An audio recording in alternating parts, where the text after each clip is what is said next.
밤입니다. 충청도 공주, 계룡산 자락동학사, 제단 위에 옷 한 벌이 놓여 있습니다. 골룡포, 왕이 입는 옷인데 이 옷의 주인은 이미 반년 전에 죽었습니다. 시신은 강물에 버려졌고 옷을 가져온 사람은 영월에서 여기까지 걸어왔습니다. 옷 앞에 머리 깎은 승려 한 사람이 서 있습니다. 24살. 글을 읽기 시작하는데 혼을 부르는 글이거든요. 이미 죽은 왕에게, 남은 것이라곤 이 옷 한 벌뿐인 왕에게 돌아오시라고 부르고 있었습니다. 바람이 불 때마다 제단 위에 옷자락이 흔들렸습니다. 이 승려의 이름은 김시스. 19년 전 이 나라의 왕이 5살짜리 이 아이에게 말했습니다. 장차 크게 쓰리라. 그 왕은 세종이었고 죽은 왕은 세종의 손자였습니다. 세종의 아들이 세종의 손자를 죽인 겁니다. 그리고 옷을 가져온 사람, 엄흥도 영월의 호장이었죠. 왕의 시신을 강에서 건져 몰래 묻은 사람이었습니다. 삼족을 멸한다는 경고를 들었고 세 아들을 각지로 흩어보낸 뒤였습니다. 이 둘은 이 밤에 처음 만났습니다. 그리고 이 밤이 마지막이었습니다. 1435년 한성, 김시습은 강릉 김씨 가문에서 태어났습니다. 아버지 김일성은 벼슬 없는 선비였고 어머니 선사 장씨는 시습이 15 되던 해에 세상을 떠났습니다.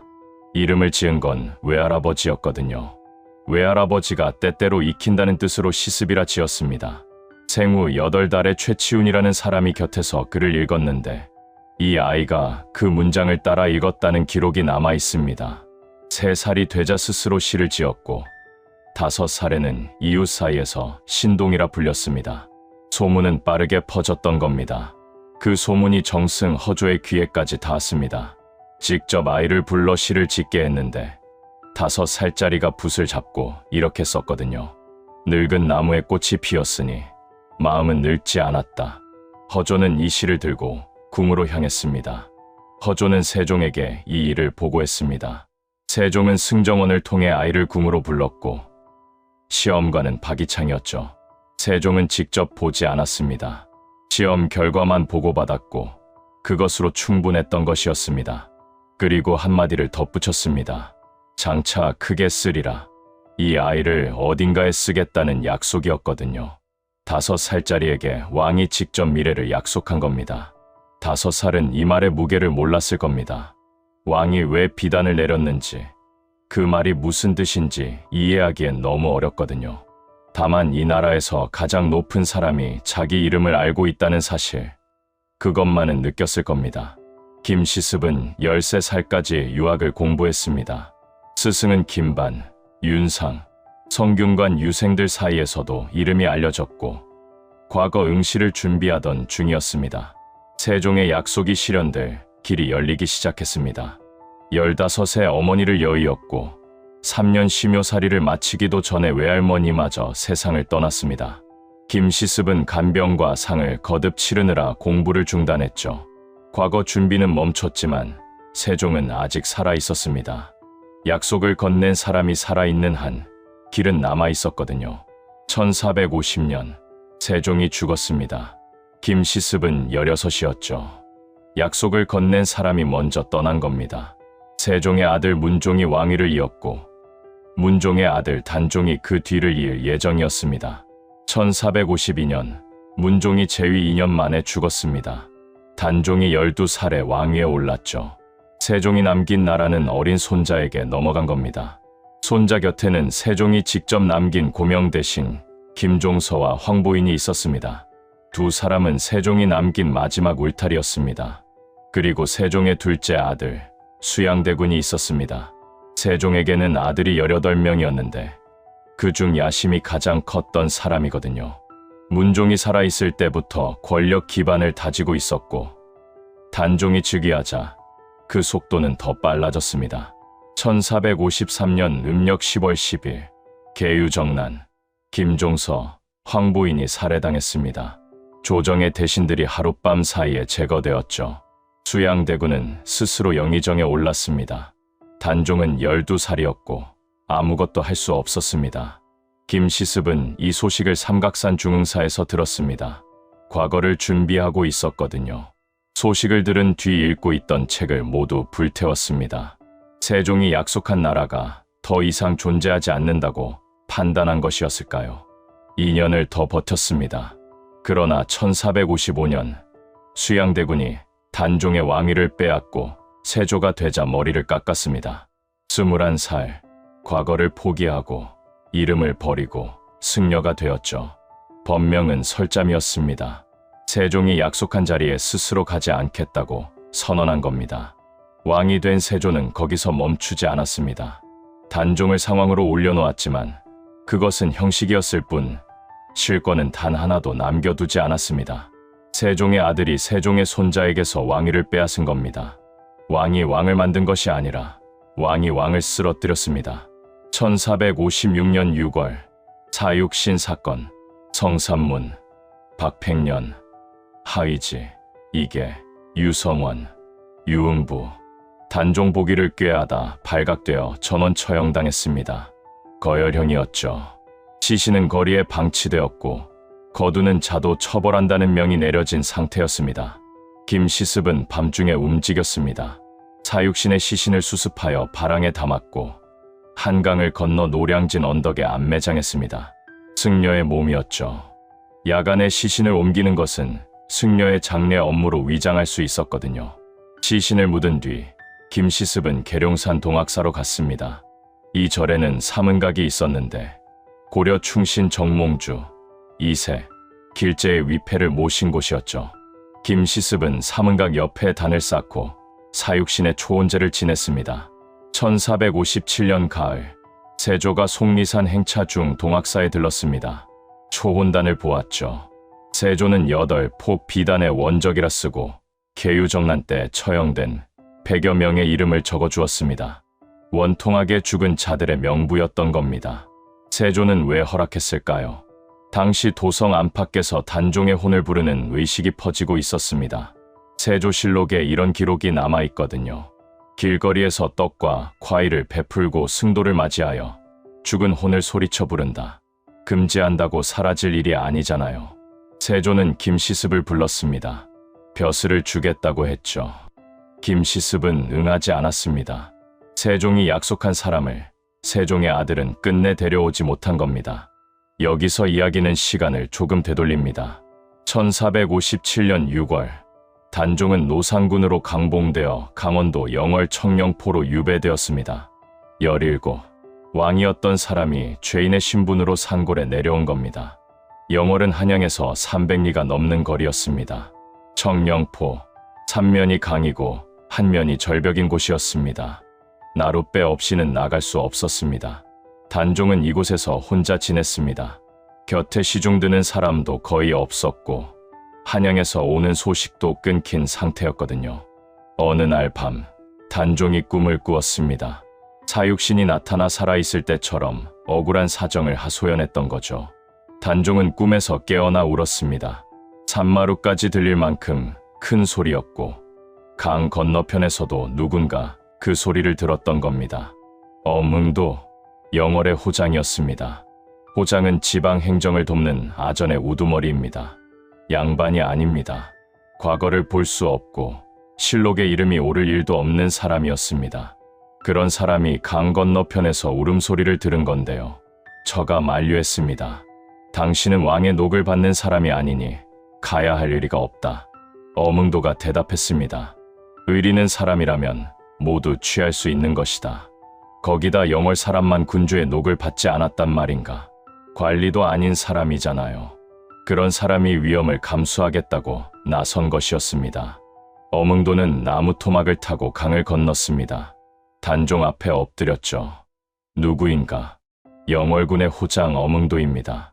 그대는 무엇 때문에 나에게 왔는가? 곡소리를 듣고 마음이 슬퍼왔습니다. 유배된 왕에게 자발적으로 찾아온 유일한 사람인 셈이죠. 아전이 왕을 찾아간 겁니다. 단종이 말했습니다. 내가 여기 온 뒤로 찾아와 위로하는 사람이 없었는데 오늘 내가 왔으니 기특하다. 초야에도 선인이 있다는 것을 이제야 알겠다. 이로부터 엄흥도는 틈이 날 때마다 밤에 단종을 찾아가는 거였습니다. 밤을 지새우며 곁을 지켰습니다. 1457년 10월 금성대군이 단종 복위를 시도하다 발각되었습니다. 금성대군은 사사되었고 단종의 장인 송현수도 처형당했습니다. 단종에게도 사사 명령이 내려진 겁니다. 금부도사 왕방연이 영월에 도착한 것은 그해 10월 하순이었습니다. 단종이 죽었습니다. 시신은 강물에 버려졌죠. 세조의 명이 있었거든요. 시신을 거두는 자는 삼족을 멸한다. 영월 관아의 관리들은 아무도 움직이지 않았습니다. 그리고 이때 김시습은 동학사에 있었습니다. 어몽도가 말했습니다. 옳은 일을 하다가 화를 당하더라도 나는 달게 받겠다. 밤에 움직였습니다. 자비로 관을 마련했고 세 아들과 함께 시신을 수습했습니다. 이 자리에 군의현감 정사종도 함께했다는 기록이 동학지에 남아있거든요. 때는 음력 10월 하순, 산에는 이미 한방눈이 쌓여 있었습니다. 묻을 맨 땅을 찾을 수 없었죠. 그때 노루 한 마리가 놀라 달아났고 노루가 앉았던 자리에 눈이 녹아 맨 땅이 드러나 있었습니다. 어몽도는 그 자리에 시신을 묻은 겁니다. 동을치산, 훗날 장릉이 되는 자리였습니다. 장례를 마친 뒤 어몽도는 단종이 입고 있던 옷을 따로 거두었죠. 그리고 세 아들을 각각 다른 곳으로 보냈습니다. 장남 호연은 예천, 차남 광수는 자신과 함께 군위, 삼남 성현은 울산, 한 집안을 세 갈래로 쪼갠 겁니다. 다시는 한자리에 모일 수 없었습니다. 아들들을 흩어보낸 뒤 어몽도는 군위 조림산 기슭으로 몸을 숨겼습니다. 이름을 감추고 행적을 감추고 영월 호장이었다는 사실 자체를 지웠죠. 한 가지 처리하지 못한 것이 남아있었거든요. 왕의 옷이었습니다. 이 옷을 땅에 묻을 수는 없었습니다. 골룡포는 왕의 혼이 깃든 옷이거든요. 옷을 제단에 두르고 충문을 짓고 제문을 읽어 혼을 불러야 했습니다. 어몽도는 아전이었죠. 그런 의례를 치를 수 있는 사람이 아니었던 겁니다. 1년 전 사육신의 시신을 수습하고 동학사에서 초혼제를 지낸 승려가 있었습니다. 세조가 직접 그 제단을 보고 원적을 써줄 만큼 알려진 일이었죠. 사찰 사이를 오가는 승려들의 입을 통해 이 소식은 전국으로 퍼졌을 겁니다. 당시 승려들은 전국의 사찰을 자유롭게 오갈 수 있었습니다. 신분은 낮았지만 절과 절 사이를 이동하는 것이 허용된 거의 유일한 사람들이었거든요. 닭발과 불경 전달을 명목으로 수백 리를 걷는 일이 일상이었고 소식은 그 길을 따라 퍼졌습니다. 어몽도가 이 소식을 듣지 못했을 리가 있나요? 어몽도가 김시습을 직접 찾아간 것인지 승려들이 어몽도를 동학사로 데려온 것인지는 누구도 모릅니다. 다만 초혼제 당일에 승려 세 사람이 함께 있었다는 사실은 남아있습니다. 명선, 월잠, 운파, 이 이름들이 연결고리였을 가능성이 있는 겁니다. 영월에서 공주 동학사까지 직선거리 약 200리, 산길을 걸으면 그 이상이었습니다. 보름에서 20날은 걸렸을 겁니다. 어몽도는 삼족을 멸한다는 경고를 등에 지고 왕의 옷을 품에 안고 그 길을 걸었습니다. 한 걸음 한 걸음이 목숨을 건 이동이었을 테니까요. 어몽도가 단종의 옷을 들고 동학사에 도착했습니다. 김시습이 그곳에 있었죠. 시신을 거둔 사람과 혼을 부르는 사람이 처음 만난 겁니다. 두 사람 사이에 이전의 인연은 없었습니다. 단종이라는 한 사람만이 이 둘을 잇는 유일한 연결인 셈이죠. 그 연결이 이 밤을 만든 것이었습니다. 어몽도만 온 것이 아니었습니다. 전 부제학 조상치가 영천에서 단종의 의관과 궤장을 가지고 왔고 성삼문의 육촌 동생 성담수, 하만의 조려, 정분의 아들 정지산도 모였습니다. 전 병조판서 박계손, 전 참판 이추, 전 동지중 추부사 송간, 전 교리성의까지 13명 이상이 이 자리에 함께했습니다. 사육신 초혼단 옆에 단종을 위한 제단을 새로 쌓았습니다. 어몽도가 가져온 골룡포를 제단에 둘렀죠. 조상치가 가져온 의관과 궤장을 봉안했습니다. 밤이었고 바람이 불 때마다 옷자락이 흔들렸습니다. 어몽도가 영월에서 200리를 걸어 지켜낸 옷이었던 거죠. 그 옷이 이제 제단 위에 놓인 것이었습니다. 과일과 어물을 갖추어 제사를 지냈습니다. 충무는 조상치가 지었죠. 멀리 영월산을 바라보니 눈물이 흘러 말을 못하겠습니다. 의리를 회계산의 예에서 취하여 이곳에 사당을 세우고 흠양하소서. 이 자리에 모인 사람들 모두가 목숨을 걸고 온 사람들이잖아요. 김시습이 제문을 낭독했습니다. 그리고 오열했죠. 24살의 승려가 제단 앞에서 울음을 멈추지 못했습니다. 어몽도가 그 옆에 서 있었습니다. 두 사람 모두 말이 없었던 겁니다. 이 밤이 두 사람이 함께한 유일한 시간이었습니다.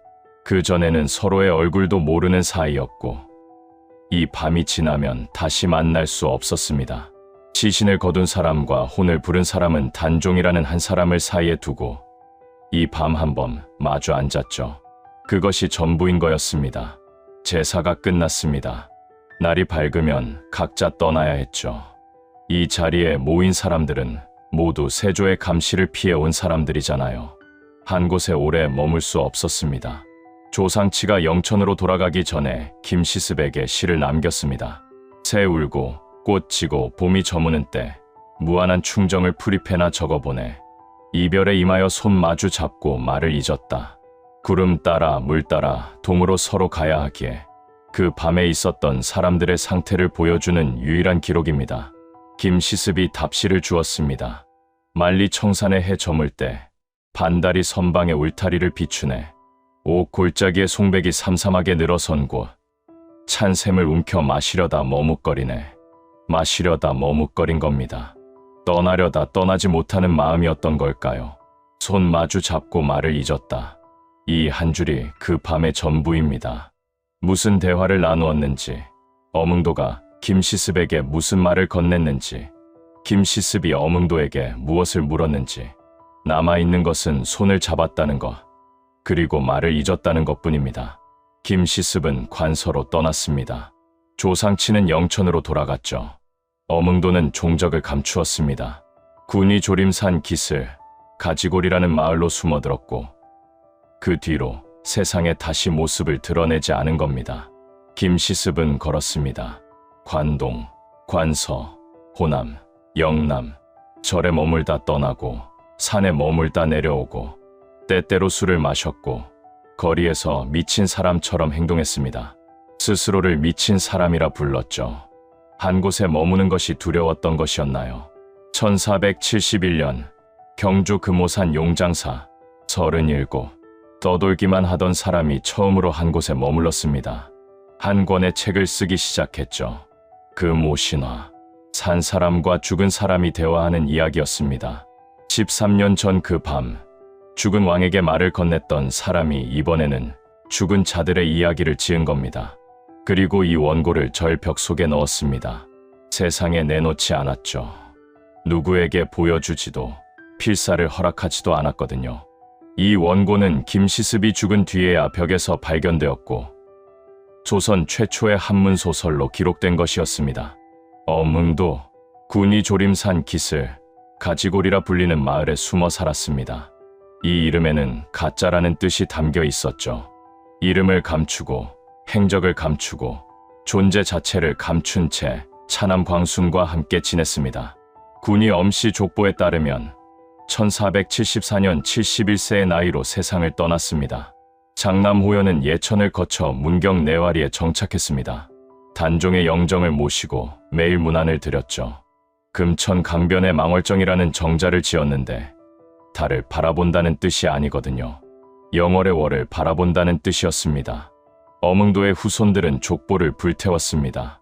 200년 동안 영월 엄씨라는 사실을 아무에게도 말하지 못했죠. 삼족을 멸한다는 경고가 해제되지 않았기 때문입니다. 이 가문은 공식적으로 존재하지 않는 가문이었던 겁니다. 김시습, 금오산을 떠난 뒤 다시 걸었습니다. 서울로 올라갔다가 내려오고 절에 들어갔다가 나오고 환속과 출가를 반복했죠. 한 곳에 정착하지 못하는 삶이 계속된 것이었습니다. 벼슬 제의는 계속 왔습니다. 매번 거절했죠. 한 번은 대신이 찾아와 벼슬을 권했는데 김시습이 돌아앉아 방귀를 뀌었다는 일화가 전해집니다. 세상이 부를 때마다 등을 돌린 거잖아요. 1493년 충남 부여 무량사 김시습은 59세였습니다. 마지막 유언을 남겼죠. 나를 화장하라. 자기 몸마저 남기지 않겠다는 뜻이었습니다. 김시습에게는 자식이 없었습니다. 결혼을 했으나 얼마 지나지 않아 헤어졌죠. 혈맥이 끊긴 겁니다. 남은 것은 무량사의 부도 하나, 그리고 그가 쓴 2200여 편의 글이었습니다. 사람은 사라졌지만 글은 남았습니다. 화장을 하려 했으나 불이 붙지 않았다는 전승이 있습니다. 사흘을 기다려 다시 시도했더니 그제야 불이 붙었고 사리가 나왔다고 전해집니다. 세상을 떠나면서도 한 번에 떠나지 않았던 겁니다. 시신을 거둔 사람은 가문을 쪼개어 숨기고 이름 없이 죽었습니다. 혼을 부른 사람은 혈맥을 남기지 못하고 부도 하나만 남겼죠. 1458년 봄, 그 밤 이후로 두 사람은 다시 만나지 못했습니다. 200년이 지났습니다. 1668년, 현종 9년이었죠. 송시열이 조정에 건의했습니다. 영월의 아전 어몽도가 시신을 거두고 스스로 관곽을 마련하여 장사를 지냈습니다. 그 자손을 찾아 녹용하소서. 200년 만에 어몽도의 이름이 조정에 올라간 겁니다. 어몽도의 후손들이 세상에 나왔습니다. 200년 만에 영월 엄씨라는 이름을 되찾은 겁니다. 1698년 복호 조치가 내려졌고 숨어 살던 가문이 다시 양지로 올라왔습니다. 족보를 다시 쓴다는 것은 존재를 다시 증명한다는 뜻이었을 테니까요. 1685년 영월의 육신사가 세워졌습니다. 1709년 창절사로 사액을 받았죠. 이때 김시스, 남효온, 박신문, 어몽도의 위패가 함께 봉안되었습니다. 시신을 거둔 사람과 혼을 부른 사람이 같은 사당 안에 들어간 겁니다. 두 사람의 위패가 250년 만에 같은 지붕 아래 나란히 놓였습니다. 살아서는 한 번 만나고 헤어졌던 사이였죠. 위패가 되어서야 다시 같은 공간에 있게 된 겁니다. 1458년 봄 이후 처음이었습니다. 동학사 김시습이 1456년에 쌓은 초원단은 1864년 대수리를 거쳐 확대되었습니다. 1883년 동무와 서무가 추가되었죠. 1904년 숙모전으로 사액을 받았습니다. 처음 97위로 시작한 위패는 지금 280여 위에 이릅니다. 숙모전 동무의 김시습의 위패가 있습니다. 같은 동무의 어몽도의 위패도 있죠. 서무에는 사육신이, 정전에는 단종과 정수망우가 모셔져 있습니다. 김시습이 수습한 시신의 주인들과 어몽도가 거둔 왕이 모두 이 안에 있는 겁니다. 어몽도의 후손들, 문경 산양면 내화리, 장남호연의 후손들이 500년 넘게 이어온 집성촌입니다. 마을 입구에 어몽도 동상이 서 있고 매년 정월대 보름과 3월에 제사를 지냅니다. 550년 전 아버지가 세 갈래로 쪼갠 가문이 여전히 제사를 이어가고 있습니다. 2019년 군이 종손 엄근수가 어몽도의 편지 한 통을 국립중앙도서관에 기탁했습니다. 1464년에 쓴 편지였죠. 군의로 숨어든 지 7년 뒤에 쓴 것이었습니다. 족보와 영조가 내린 완문도 함께였습니다. 숙모전에서는 매년 음력 10월 24일 단종이 죽은 날의 재향을 지냅니다. 300명 이상의 후손이 모이잖아요. 국가사적 지정이 추진되고 있으나 재단 부지 소유 문제로 아직 마무리되지 않았습니다. 김시습의 사리는 무량사 부도탑에 봉안되어 있었습니다. 일제강점기의 폭우로 부도탑이 무너지자 사리는 부여박물관으로, 이후 국립중앙박물관으로 옮겨졌습니다. 2017년 조계종이 돌려받아 무량사로 환수했죠. 500년 전에 남긴 글이 500년 뒤에도 이 사람이 존재했음을 증명하고 있습니다. 세종이 크게 쓰리라고 한 그 약속은 세종이 상상한 방식은 아니었지만 결국 이루어진 겁니다. 1458년 봄, 동학사. 한 사람은 시신을 거두었고 한 사람은 혼을 불렀습니다. 그 밤 이후 다시 만나지 못했죠. 300년이 지나 두 사람의 위패는 같은 지붕 아래 놓였고 500년이 지난 지금도 두 사람의 이야기는 끝나지 않았습니다. 숙모전. 봄이면 계룡산 자락에 바람이 붑니다. 280여 개의 위패가 나란히 놓여있고 그 안에 두 사람이 있습니다.